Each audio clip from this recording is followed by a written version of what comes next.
সেনানিবাসকে উড়িয়ে দিতে চাওয়া সেই ব্যারিস্টার ফুয়াদ তিনি গ্রেপ্তার হয়েছেন। ব্যারিস্টার ফুয়াদকে নিয়ে কি হলো? শেষ পর্যন্ত সেনাবাহিনীর যে চুপ থাকার কথা আমরা বলছিলাম, ঠান্ডা মাথায় পরিস্থিতি ট্যাকেল দেওয়ার কথা যেটা বলছিলাম, তার একটা ঠান্ডা মাথার একটা ব্যাপার বোধহয় পরিলক্ষিত হতে চলেছে। ব্যারিস্টার ফুয়াদ যিনি হুঙ্কার দিয়েছিলেন আবু সাইদের উদাহরণ দিয়ে, যে লক্ষ আবু সাইদ এক জায়গায় হয়ে তার ডাকে সবাই এক জায়গায় হবে এবং তিনি গিয়ে সেনানিবাস উড়িয়ে দেবেন, সেনানিবাস উড়িয়ে দেওয়ার হুমকি যখন দেন, আমরা এর আগের ভিডিওতেও বলেছি, সেই সময় আন্তর্জাতিক মানবতা বিরোধী অপরাধের যে আদালত, সে আদালতের চিফ প্রসিকিউটর তাজুল ইসলামকে দেখতে পেয়েছি, তার ডানেই দাঁড়িয়েছিলেন। যে সময় ব্যারিস্টার ফুয়াদ এই ঘোষণা দেন তখন তাকে নির্বিকার দাঁড়িয়ে থাকতে দেখা গেছে, তার কথার কোনো প্রতিবাদ তিনি করেননি। ব্যারিস্টার ফুয়াদকে গ্রেপ্তার করা হয়েছে এমন খবর কিছুক্ষণ আগেই রটে গেছে। বিভিন্ন জন লেখালেখি করছেন এটা নিয়ে, যেহেতু সেনাবাহিনীর ব্যাপার, খুব একটা যে ওপেন সিক্রেট হবে, গণমাধ্যম এটা নিয়ে নিউজ করবে, এটা নিয়ে হই হই পড়ে যাবে, সেরকমটা হয়তো বা নাও হতে পারে, ব্যাপারটা সিক্রেটলি হ্যান্ডেল হতে পারে। তবে বিভিন্ন সোর্স বলছে যে ব্যারিস্টার ফুয়াদকে গ্রেপ্তার করা হয়েছে। এই ব্যাপারে আমরা বিভিন্ন জনের ফেসবুক স্ট্যাটাসও দেখতে পাচ্ছি। জনপ্রিয় ইউটিউবার ব্লগার মুফাসসিল ইসলাম তিনি প্রথম সামাজিক যোগাযোগ মাধ্যমে এই খবরটি জানিয়েছেন এখন থেকে আধা ঘন্টা মতো আগে। তারপর আস্তে আস্তে সেটি ছড়িয়ে পড়ে, আমরাও বিভিন্ন দিকে খোঁজ খবর নিতে শুরু করি যে আদতে এরকম ঘটনা ঘটেছে কিনা।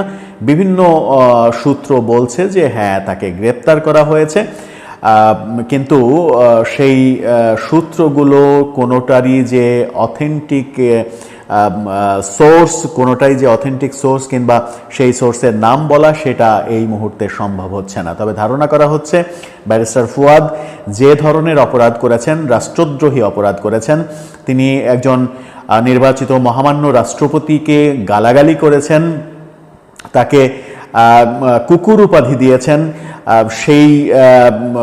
সেই সঙ্গে সেনাবাহিনী প্রধানকেও গালাগালি করেছেন, এবং সেনাবাহিনী প্রধান যদি বেশি বাড়াবাড়ি করে তাহলে তিনি লক্ষ লক্ষ মানুষ নিয়ে গিয়ে সেনানিবাস উড়িয়ে দেবেন এই হুমকি দিয়েছেন। তার বিরুদ্ধে নিশ্চিত করেই রাষ্ট্রদ্রোহী মামলা হবে। তিনি রাষ্ট্রদ্রোহিতার কাজ করেছেন এবং রাষ্ট্রদ্রোহিতার সর্বোচ্চ সাজা কি সেটা আমরা সবাই জানি। রাষ্ট্রদ্রোহিতার সর্বোচ্চ সাজা রাষ্ট্র মৃত্যুদণ্ড পর্যন্ত দিতে পারে। কিন্তু এই ক্ষেত্রে কি হবে, কোনটা ঘটবে সেটা সময়ই বলে দেবে।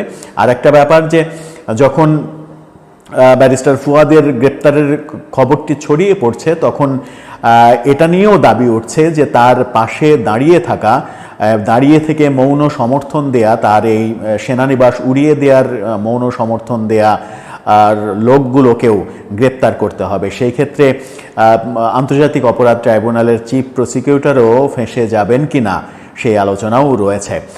কারণ তার মতো এত বড় একটা পদে থাকা ব্যক্তির সেখানে উপস্থিত থাকাই উচিত হয়েছে কিনা সেই নৈতিক ব্যাপার তো রয়েছেই। তারপরেও তাকে এখন পর্যন্ত, ঘটনা ঘটেছে 2 দিন হলো, তাকে এখন পর্যন্ত কোনো বিবৃতি দিয়ে ব্যাপারটা নিজের থেকে আলাদা করতে শোনা যায়নি।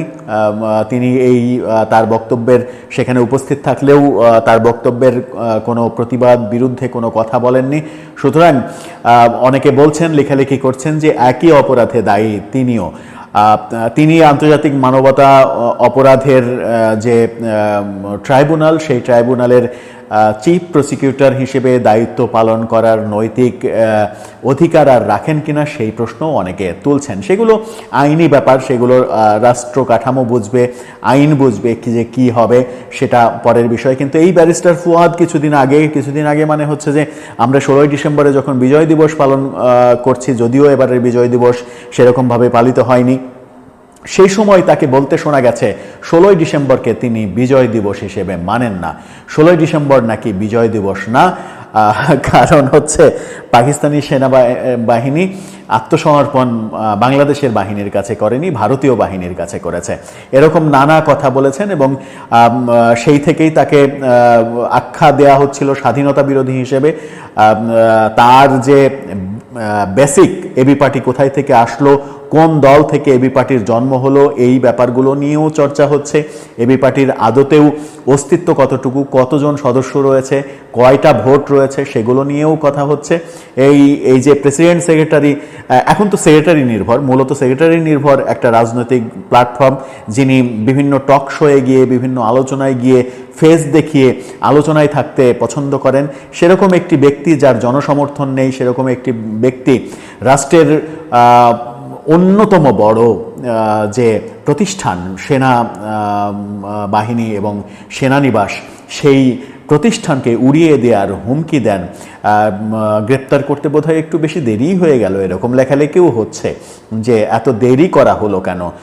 যাক, অবশেষে ভালো খবর, যদি এটা অথেন্টিক হয়, যদি সত্য হয়, পরিপূর্ণভাবে যদি সত্য হয়, ব্যারিস্টার ফুয়াদকে যদি গ্রেপ্তার করা হয়, তাহলে একটা মেসেজ অপরাধীদের কাছে চলে যাবে এবং মব সন্ত্রাসীদের কাছে একটা মেসেজ চলে যাবে যে যা ইচ্ছা তাই করা যাবে না, যা ইচ্ছা তাই বলা যাবে না। বললে রাষ্ট্র অবশ্যই সেটা রাষ্ট্রের বিরুদ্ধে গেলে ব্যবস্থা নেবে।